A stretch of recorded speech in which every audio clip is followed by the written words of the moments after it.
Sud Matin. 45 minutes après 6 heures dans nos studios ici à Dakar et sur l'ensemble du réseau synchronisé de Sen Radio, les titres de ce journal. Violence en milieu scolaire et universitaire, le professeur Amsatou Sow Sidibé dénonce ces actes qui n'honorent guère la devise de l'université Cheikh Anta Diop de Dakar.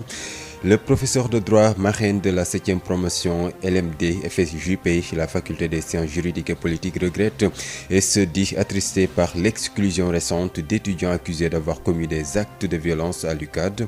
Une grande perte pour eux et pour les parents après tant de chemin parcouru, réagit-elle. Vous l'entendrez dès le début de cette édition d'information sécurité alimentaire. Le Sénégal, parmi les 45 pays ayant besoin d'une aide alimentaire externe à raison de l'exacerbation des vulnérabilités accrues par les effets de la Covid-19, révèle un rapport de la FAO. Et puis chez les détails dans ce journal également. Tabaski 2021, la fête sera célébrée le mercredi 21 juillet sur l'étendue du territoire. Selon le comité de pilotage transitoire pour le croissant lunaire, sur l'international en Guinée, les quatre opposants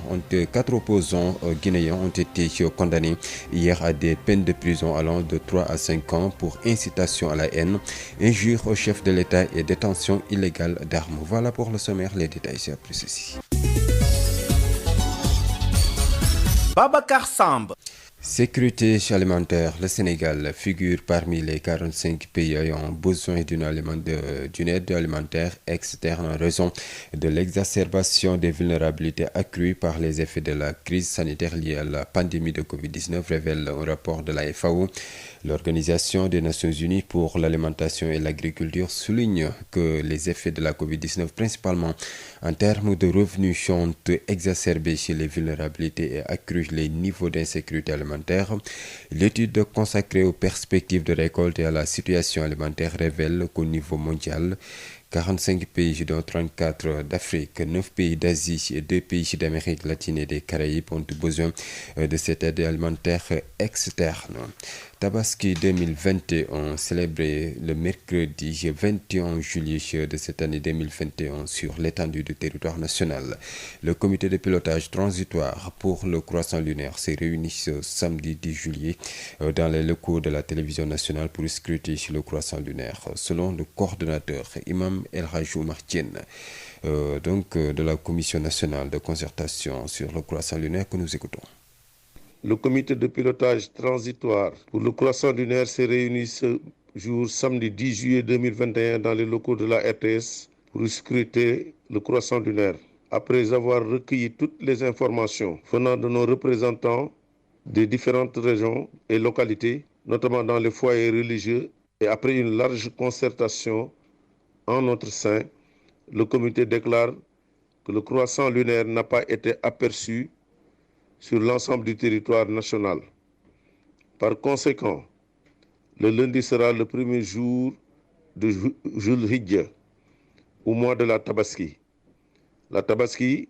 sera célébrée le mercredi 21 juillet 2021 sur tout l'ensemble du territoire national. Je précise bien que le mercredi 21 juillet sera le jour de la Tabaski, Inch'Allah. Et parlons des préparatifs des fêtes de Tabaski. Le maire de Malikounda, au chevet des populations démunies de sa localité, près de 100 tonnes de pommes de terre et d'oignons et plus de 200 moutons collectés grâce à la contribution des maires des communes du département de Mbour et les responsables politiques de la mouvance présidentielle. Cet appui d'un montant de plus de 80 millions de francs CFA est destiné aux personnes en situation de handicap et aux anciens du parti retraité des nécessités. L'objectif est de consolider la dynamique unitaire des responsables politiques du régime dans le département de Mbour. La cérémonie de distribution a eu lieu ce samedi. Maguette Sen, maire de Malikounda, au micro de Moustapha Sall. Oui, je dis que cet après-midi, l'ensemble des responsables du département de Mbour, responsables de l'APR et de Benno Bokk Yakaar, ont fait preuve d'un acte de solidarité sans précédent. C'est 80 tonnes d'oignons, 40 tonnes de pommes de terre et 200 moutons qui ont été achetés à la suite d'une cotisation de ces responsables et remis aux populations, et particulièrement aux populations les plus vulnérables, à savoir les handicapés, mais aussi les anciens du parti et les sages du département. Voilà, donc je crois que c'est un appui appréciable pour que la Tabaski, ces personnes-là puissent la passer en famille et en bonne quiétude. Il a été décidé de donner pour les 80 tonnes, précisément 89 tonnes. La commune de Mbour va avoir la part belle pour l'oignon avec 10 tonnes, Malikounda 7 tonnes et toutes les autres communes 5 tonnes. Pour les moutons également, c'est 20 moutons qui sont destinés à la ville de Mbour et pour toutes les autres 15 communes, c'est 10 moutons par commune. On a fait la part belle au maire, mais il y a dans chacune de ces communes quand même des sages, voilà, des personnes démunies qu'on a préféré en tout cas doter directement. Donc, mais au total, ça fait 10 moutons par commune et 20 pour la ville de Mbour. Voilà, donc je crois que pour la pomme de terre aussi c'est pareil, il y a eu 40 tonnes et ça a été réparti équitablement entre les 16 communes du département de Mbour. Une grande première au niveau du département, qu'est-ce qui explique cela? Bon, moi je crois qu'il va falloir désormais que les responsables et tous les élus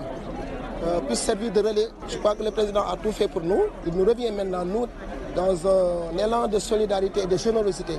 de partager ce que nous avons avec les populations. Je crois que si de pareilles initiatives se répètent, très bientôt les populations sentiront au plan social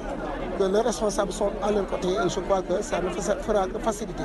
au président Macky Sall son travail. Donc vraiment, je félicite et remercie l'ensemble des responsables qui ont contribué à cet élan de solidarité. Et très bientôt, il y aura d'autres activités qui sont prévues, que ce soit pour différents secteurs de notre département. Bon, le coût global, c'est dans les 60 millions de francs CFA. Mais tout ça, c'est l'ensemble des DG, des PCA, des maires qui se sont cotisés pour, en tout cas, réunir ce montant-là à remettre aux populations. Violence en milieu scolaire et universitaire, le professeur de droit Amsatou Sow Sidibé dénonce ces actes qui n'honorent guère la devise de l'université Cheikh Anta Diop de Dakar. Prix Nobel de la paix en 2005, marraine de la 7e promotion LMD FSJP, la faculté des sciences juridiques et politiques. Elle se dit toutefois attristée par l'exclusion récente d'étudiants qui ont été auteurs de violences à l'UCAD et considère que c'est une grande perte pour ces derniers et pour leurs parents après tant de chemin parcouru. Le professeur Amsatou Sow Sidibé est interrogé par Marie-Rosalie Ndiaye. D'abord, je condamne les violences dans l'espace scolaire et universitaire. Vous savez, notre devise à l'UCAD, c'est « Lux mea lex », la lumière est ma loi. Alors j'ai dirigé pendant près de 20 années en tant que directrice des études et directrice générale l'Institut des droits de l'homme et de la paix. Et avec certains collègues, nous avons toujours essayé de voir quelles sont les solutions à proposer pour que la violence soit éradiquée dans un milieu où on doit réfléchir, le milieu scolaire et universitaire. Donc,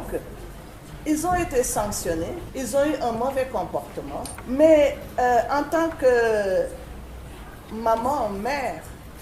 j'ai été touchée par ces sanctions parce que je vois combien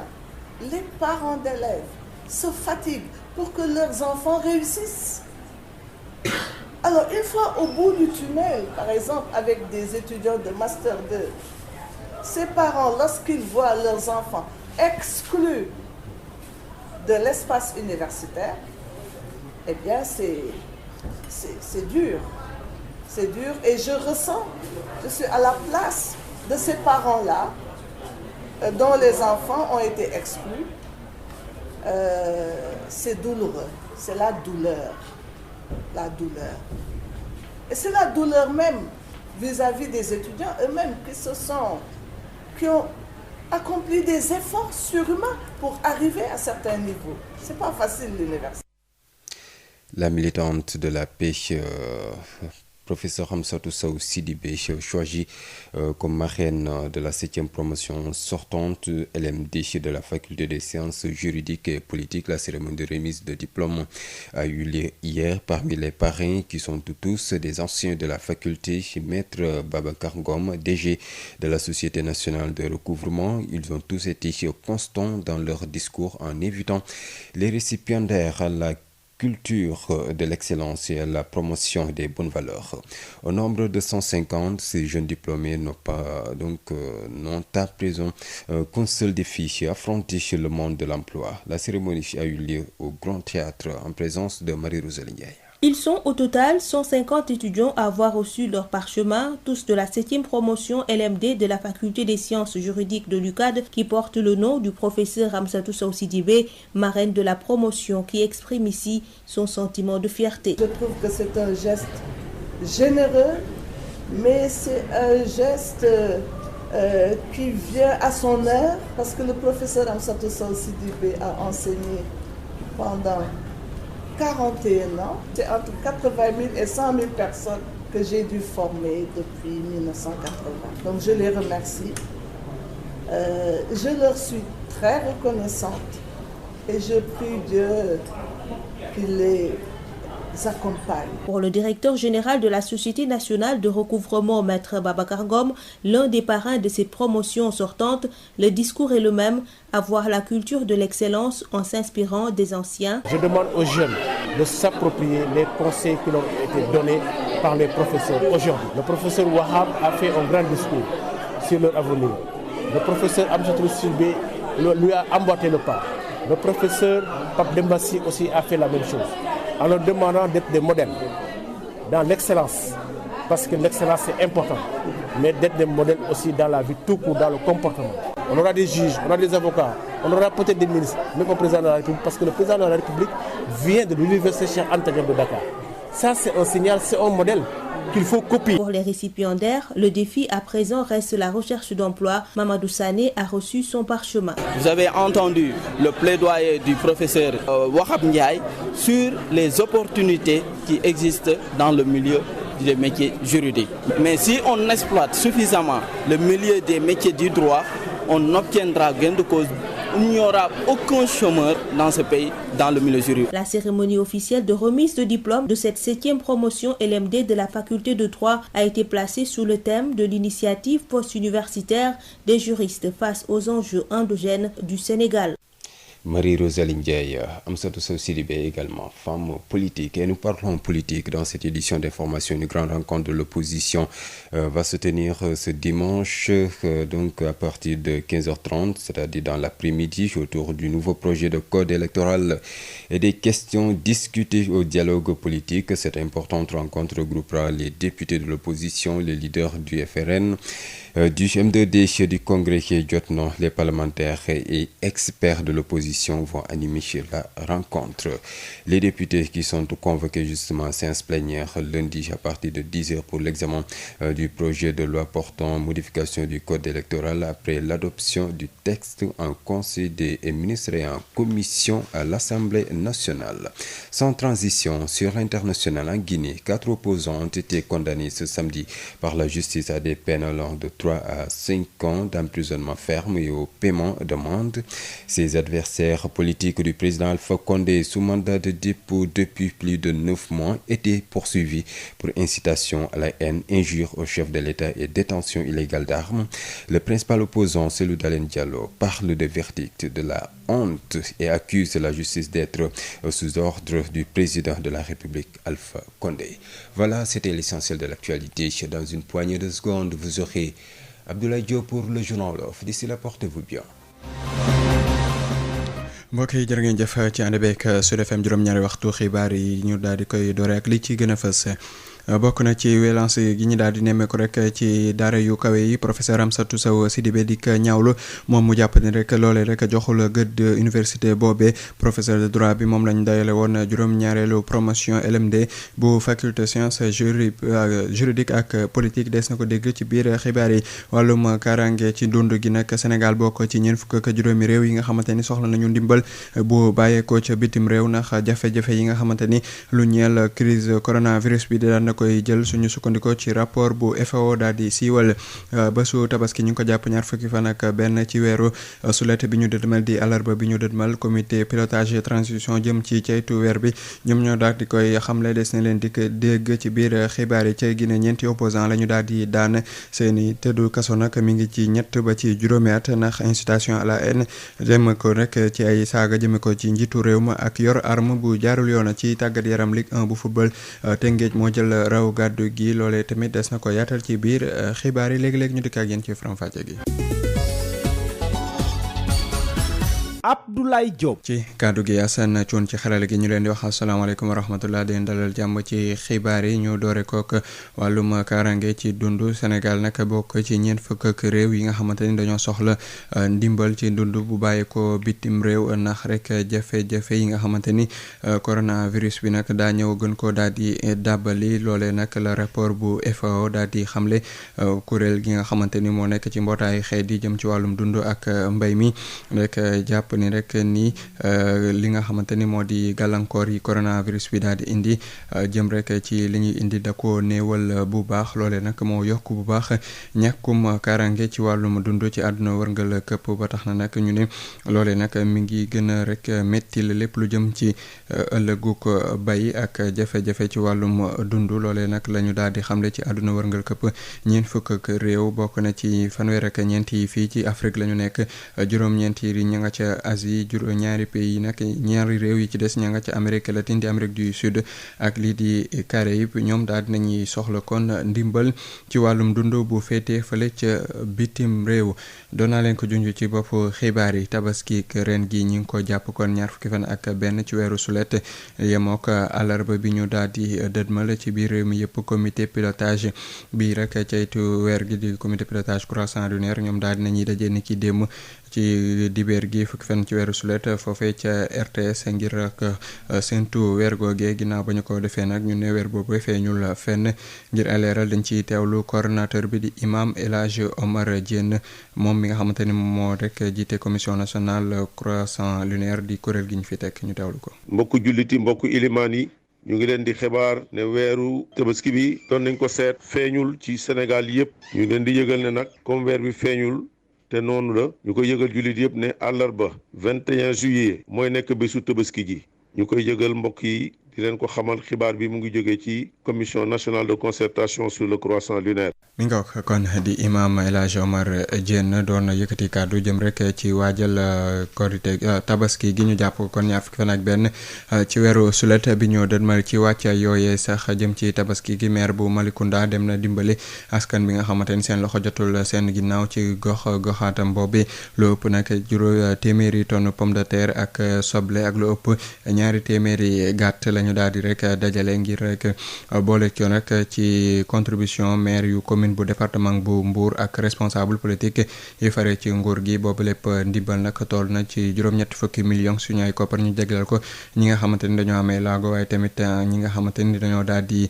retraité ak ñi nga xamante ni seen loxo jotul seen ginnaaw la ko tax a jug rek mooy fexe ba rek boole ñoom ñooñu ñëpp di ay responsable politique yi fare ci nguur gi bokk ca département bu Ndour bi bu Mbour ni ki démb kon lañ doon joxe yooyu lépp xar ki saako ko soble ñu teewlu ci Maguette Sène di maire bu Malicounda ci micro Moustapha Sall. waaw li ñu amoon habitude di ko gis mooy dañ doon xaar rek président jënd ay xar ci kaw indi ko ci département bi ak nit ñi di ko xëccoo ñu xalaat ne nag président defal nañu teraanga bu toll ni war nañoo mën a teral suñuy population delloo leen teraanga boobu ndax lépp lu ñu def rek président la moo ñu joxe ndomba tànk accompagner ñu lépp lu ñu def à la base moom la moo tax te moom la moo tax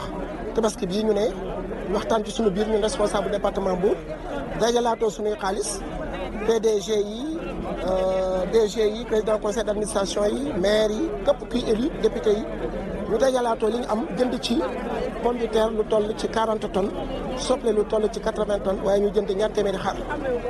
ñu ne dañ koy séddale waaye ñu séddale ko ñu gën a néew doole. association handicapé bu département de Mbour ñu jox leen ci ak mboolem kuy sage mag boo xam ne bii yàggoon nga di sonn pour le développement du département ñu fekk la ci sa kër bett la jox la sa xar. soble bi tamit ak pomme de terre bi jigéen ñi ñoo tax jigéen ñi gën a néew doole bu ñu ko séddalee war naa toll ci 7500 femmes juróom-ñaari junni ak juróomi téeméer ci ay famille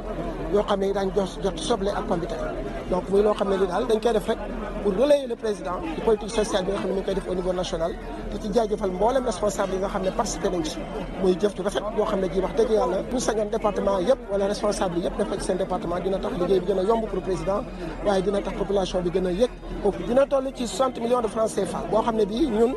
lu toll ci ñaar fukki responsable ak lu teg ñun ñoo dajalaatoo ku nekk indi la nga am dugal ci ba tey ci résultat boobu ñu mën ñun nag dañoo bëgg a jël façon bu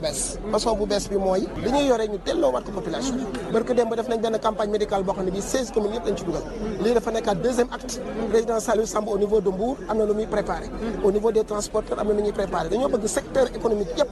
ku ci nekk rek ñu dugal fa suñu loxo def ko ci turu président nag ba ñëpp xam ne président Macky Sall wax dëgg yàlla département de Mbour gis nañ ci seen bopp sax ci wàllu infrastructure ak ci wàllu social bourse sécurité sociale yi ñoo ngi fii lépp a ngi ci waaye ñun buñ ci dollee nag day gën a baax. mi nga ko di maire bu Malicounda Maguette Sène doon yëkkati ay kàddu ci micro Moustapha Sall ñu wax ci njàng mi ak njàngale mi ak professeur Amsatou Sow Sidibé nekkoon rek marraine juróom-ñaareelu promotion LMD FSJP bu université bi di daara ju kawe ji di Cheikh Anta Diop moom nag daal dinay wax rek ci wélance yi ñu daal di nemmeeku ci daara digg doom yi ak daara ju kawe ji loole nag mu jàpp ni joxul cër wala rafetul dara ci rek derub université Cheikh Anta Diop moom nag mu ne nekk lii di ñu dàkk yenn ci ay étudiants fan yi ñu génne loolee nag ñaawlu na ko bu baax te nakaru na ko ñu jàpp étudiants yooyu nag ñoom ñoo def violence yi amoon foofu mu jàpp ne nag ab perte la rek jëme ko ci ñoom waaye tamit seen i waajur ak lépp lu ñu leen a mën a defal moom professeur Amsatou Sow Sidibé ñu teewlu ko ak Marie Rosalie Ndiaye. loolu daf may naqari parce que man yàgg naa université. nekkoon nag kii nga xam ni man maa yore woon li ñuy wax institut des droits de l'homme et de la paix foofu jàmm la paix sax dañ ko fay jàngale ak yelleefu doomu aadama yàgg naa fa te saytu naa ak ñi nga xam ni ñoom laa bokkal université naka la ñuy def ba métit wi c'est-à-dire violence yi gaañante bi waxante bu ñaaw bi mu dagg yàgg na nag université lu nekk def nañ ko suñu gisee tey yëf yi nekk fi ba tey daf ñuy jaaxal kon boog ma bëgg wax ni affaire violence boobu lu mët a jóg la ci université mais lu mët a jóg la ci réew mi mais réew mi violence waru fee xaj ndax violence day yàq rek lay def du def leneen kon boog parents yi dama am yërmande ci ñoom parce que man waajur laa alors nga sonn ci sa doom ba mu am yenn niveau yi affaire yu dem xeex ak gaañante ak def reewande fexe tax ba ñu génne ko université dàq ko mais loolu lu metti la ndax waajur yi dañu sonn ci seeni doom xar daal laa ko gisee ndax waajur laa bon te xale yi voilà man mu ngoog yëf yi daal noonu laa ko gis.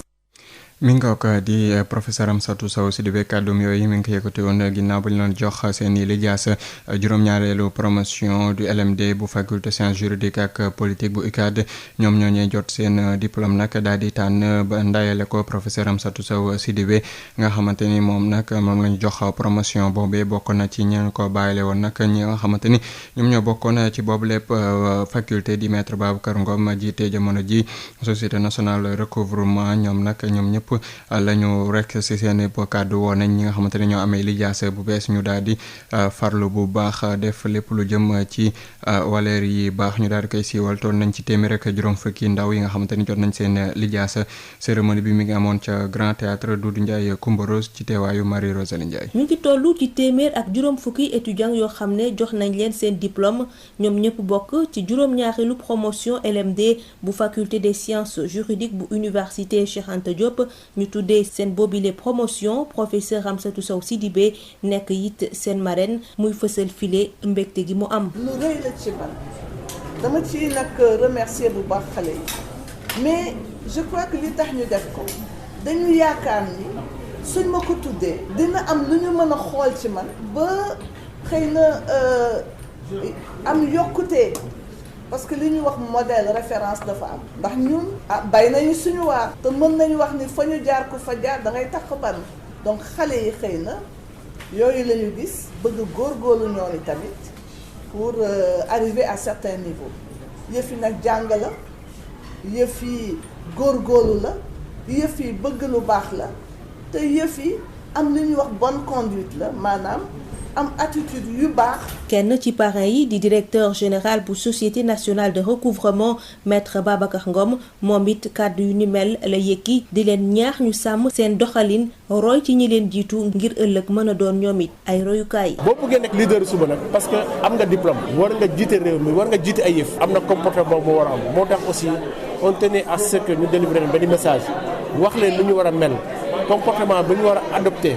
am personnalité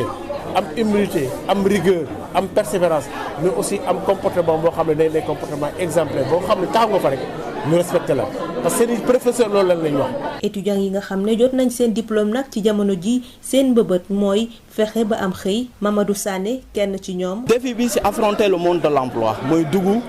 ci monde xëy am nañu capacité yi yëpp lépp li nga mënti xalaat ci domaine bu nekk ñun. am nañu ay spécialité. cérémonie bi nga xam ne nag ñu ngi ko doon amal di ci jox diplôme 7e promotion LMD bu faculté de droit ñu ngi ko wekkoon ci bile thème initiative post-universitaire des juristes face aux enjeux endogènes du Sénégal. Marie Rosalie Ndiaye ñu wax ci leneen ak collectif ñi nga xamante ni ñoom ñoo amoon ay immeuble ca ñu dëkkoon ca immeuble Lyon yu Maris yi ñoom nag ñaawlu nañu bu baax jëme ci ndogaluk nguur gi te leen dàmp rek ci lu toll ci fanweer rek juróomi million si suñu ay koppar ak ay matuwaay ngir gunge leen yoo xamante ni nee nañu amuñu ca benn déggoo collectif boobee nag la ñu bëgg mooy ñu gën leen a wekk gën leen a yëkk jëme ko ci nguur gi def li ni mel ba tax nag ñu ci woo njiitu réew mi Macky Sall mu daal di sëgg bu baax si seen jafe-jafe Ismaïla Marcel Koli. collectif ñi moom immeuble des Lions nekk ci Maris ñooy ñaawlu ba fu ñaawlu yem décision autorité étatique yi yu leen bëgg jox ndàmpaay pour ñu jóge fa ñoom ñu jàpp ne loolu bala muy am faw ñu renégocier protocole d'accord bi fi nekkoon ki xam la nu ñu mel mooy madame Mbacké bokk ci bile collectif. bu ñu nee tey président de la république moo jékki-jékki décrété ne day fay nit ñi ñu jóge si te ñu signé woon ak ñoom protocole boobu amoon ñeenti option ñii d'accord ci ñu indemniser leen dara ñi ci des d'accord ci ñu tabaxaatal leen site bi ñu tànnoon pour dëkkalaat leen ñu d'accord ci loolu signé ko devant huissier yàggul dara HLM woowaat ñu ku nekk préciser sa choix acte huissier notarié ñu taxaw signé loolu ñu koy xëy lu ñu wax tey bu subaa ñu wax la ñi bëgg indemnisation nañ leen indemniser ñu def dossier bi naa fekk trop duré ñi bëgg a toog ñu tabaxaatal leen site bi ñu moom dañuy tam loxo nit ñi ne leen génn leen Maris par force damay jël sa kër man maay fixé li ma la ko li may jëlee d'abord man maa la ne génnal par force nga génn te sa suuf néewuma lenn benn utilité publique di ci dara di ko damaa xëy rek xool suuf si ba xam valeur ma ne dootul nekk habitat social ñi fi nekkoon nañ ko génn dañ renégocier le protocole tout le monde va sortir comme ça on va renégocier le protocole te ñun ñu fixé ñu montant yi nga xam ne moo ñu am. membre bi les collectifs di ñaax autorité yi ñu am considération ci ñoom ñuy ñaax it chef de l'État mu yee yabi ci lu ñu mel moom rek la ñu jàpp ne moo ci mun a indi saafara. Aujourd'hui dossier bi seul le chef de l'État peut apporter une solution. Il faut qu'on nous rétablisse dans nos droits. Il faut qu'on nous traite avec l'humanité. Parce que président ci boppam man dama koy indi ñun ay Sénégalais lañ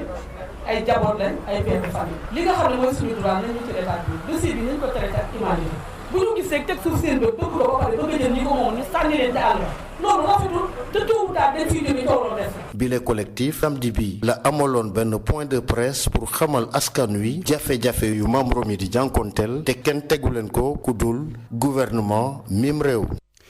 Ismaïla Marcel Koli ab ndaje bu mag jëm ci kujje gi di ko amal ni ki tey jii dibéer gi fukki fan ak benn ci weeru sulet atum 2021 bu ñetti waxtu tegee fanweeri simili ñu war a waxtaanee nag ci projet code électoral ak lépp lu jëm ci dialogue politique baag lañ fa waxtaanee ba lépp ndaje nag dina dajale député yi fare ci kujje gi njiital FRNL ak M2D congrès ak ñi di waa Jotna waaye tamit plénipotentiaire ak expert yi nga xamante ni ñooy kujje gi ñoom ñooy di rek animé boobu lépp ndaje buñ ca noppee dinañ janook taskatu xibaar yi bu juróom waxtu tegee fanweeri simili foofee ca fan site député yi sax ni ki altine di ëllëg rek la ñu daal leen convoqué ci séance plénière bu fukki waxtu jotee ngir ñu daal di càmbar projet de loi bi indi ay coppite ci code électoral bi ginnaaw ba ñu ko daal di adopté texte boobee ca conseil des ministres suñu sukkandikoo ci direction bi yor wàllum jokko bu pencum ndaw réew ma ñu daal di dugg ci bitim réew léegi ak li jëm ci Guinée Conakry foofee nag ñeenti ñi nga xamante ni ci kujje gi lañu bokk ñoom daal ñu leen daan ni ki dem yoon moo def li ni mel seen tëdd bu kaso nag mi ngi dem ci 3 jàpp juróomi at ñoom nag waaye tamit ñu daal di fay ay ndàmpaay ñoom ñi nga xamante ni ay adversaire politique yu président Alpha Condé lañ nag ci mandat de dépôt la ñu nekkoon juróom-ñeenti weer mi ngi nii ñu leen doon toppee rek nii dañ doon woote nit ñi ci ab mbañeel waaye tamit jël ay kàddu yu tegginewul jëme ko ci njiitu réew mi foofee nag ak yor gànnaay goo nga xamante ni amuñu ca ndigal ki nga xamante ni moo di opposant bu fa gën a ràññeeku di Serigne Ndalou Diallo moo ko jàpp ni lii nii ab ndamu ab gàcce la rek ci réew ma ba tax na nag muy tuumaal yoon ni dafay dox ci waaw ak déetu président ba foofee di Alpha Condé mu yemook jamono xamante ni ca Burkina Faso ay téeméeri jigéen ñoom daan nañuy dox ñaxtu ni ki démb foofee ca Joore yi nekk ca bët gànnaaru réew mi ngir ñaawlu ñàkk kaaraange ak violence yi nga xamante ni jihadiste ña ngi koy def nag mu daal di indi ay jafe-jafe si seenu dund ñoom ñooñee nag ñu ca bëri lu weex la ñu daal di soloon yoroon ay pancarte yoo xam mën nañ ca liir ñun duñu nangu di ñàkk suñu bakkan ci pataaral waaye li tamit di stop insécurité wala jigéenu Sahel yi ñoom sonn nañ di suul seeni doom ak seeni jëkkër bu ñu noppee ci bitim réew tàggat yaram la ñuy daal di wax ak Ligue 1 bu Sénégal mu mel ne léegi xam nañ kan moo daal di jël raw gàddu gi ndax Teungueth FC lay wuyoo ñoom nag ni ki démb la ñu daal di duma 2 bal ci benn waa Stade de Mbour ca Galandou Diouf la ko waral rek ñoom it ndax jàmbaar daa duma AS Pikine bu toppoon seen ginnaaw 4 bal ci dara foofee ca Fodé Wade ni ki tey jii kon la ñuy wéyal programme bi ak bu 17h jotee Jaraaf ak Casa Sport ca Amadou Barry AS Douane ak Génération Foot Mbour Petite Côte ak Seneps Excellence Ndiambour ak US Gorée lay doon ñaari tali dina laale ak Dakar Sacré-Cœur niki Ligue 2 bi tamit football nañu dem diggante ca Alassane Djigo diggante Duc ak Linguère kenn dugalul sa morom dara Thiès FC moom daa ndërmeelu ci kanamu Wakam 2 bal ci dara niki tey ji di dibeer gi dinañ ko wéyal ak Port ak Africa Promo Foot bu 17h jotee Jamono Fatick ak Guédiawaye FC bi nga xamante ni moom moo jël raw gàddu gi ñoom it dinañu football bu